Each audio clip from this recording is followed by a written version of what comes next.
তো এটা বিচার কার্যকর হবে। ধন্যবাদ সবাইকে। নুসরাত আরিফিন নাজ, ইনার হুইল ক্লাব, আনন্দলোকের প্রেসিডেন্ট। আজকে যে আয়োজনটিতে আমরা সমবেত হয়েছি তা হচ্ছে সামাজিক মূল্যবোধের প্রতি দৃষ্টিভঙ্গিটাকে আরও বেশি জাগ্রত করবার জন্য। আমাদের দেশে সামাজিক যে অবক্ষয় সৃষ্টি হয়েছে, সেই অবক্ষয়টা চলতে দেওয়া যায় না এবং সেই অবক্ষয় থেকে আমাদের সকলকে বাঁচতে হবে এবং সুস্থভাবে জীবনযাপন করতে হবে। তার জন্য আইনি ব্যবস্থা যদি জোরদার করা হচ্ছে এবং সকলের দৃষ্টিভঙ্গি সহজভাবে, সহনীয়ভাবে এবং প্রতিটি মানুষের গড়ে তোলার প্রতি আহ্বান জানাচ্ছি।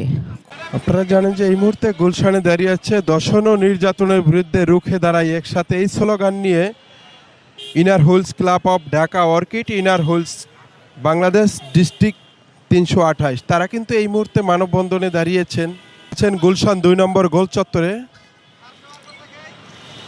তারা চাচ্ছেন যে সকল দর্শন ও নির্যাতনের বিচার হোক, আর যদি সঠিক বিচার হয় তখনই কিন্তু এসব দর্শন নির্যাতন সব কিছু আস্তে আস্তে কমে আসবে বলে তারা আশা করছেন।